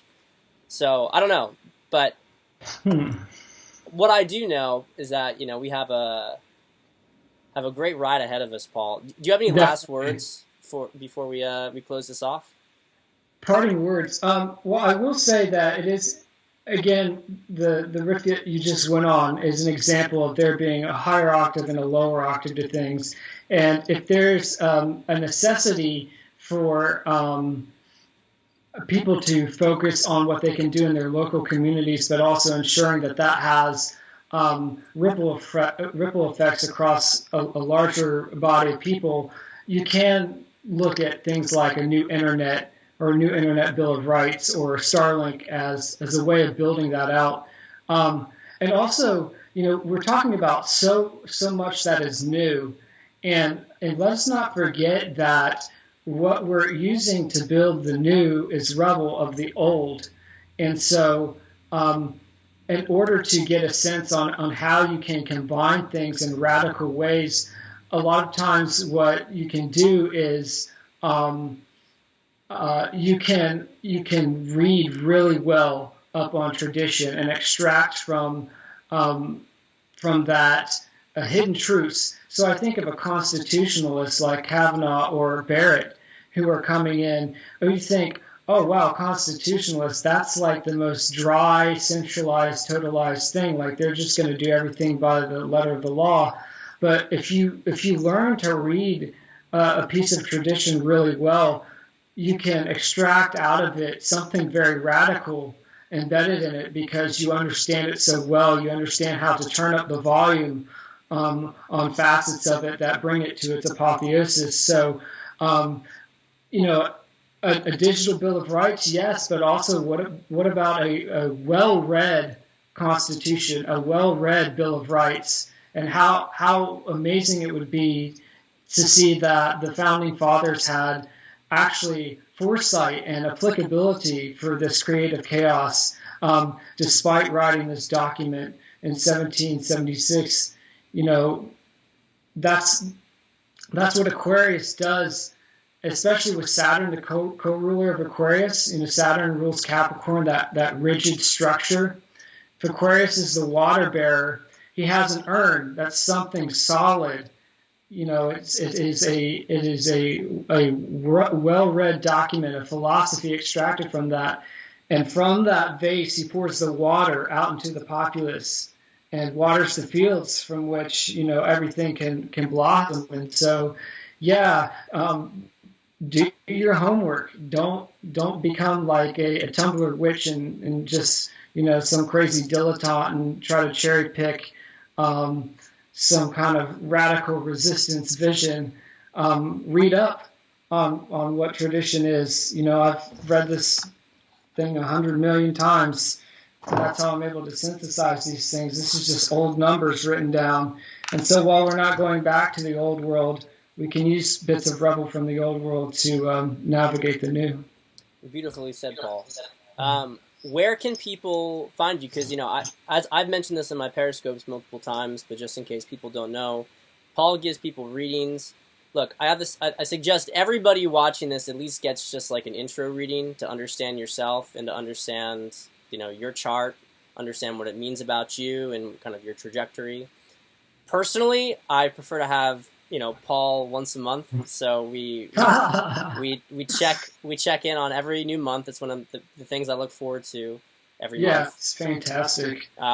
So he's brilliant, and I would get him before he blows up because he's these only the thing about this stuff is you only have so much time. So yeah, you can't cut corners with it. Yeah. I think what I'm going to do, actually, I've been talking to a lot of people about my business model. I've been official or professional with this, I guess, in a public-facing way since July.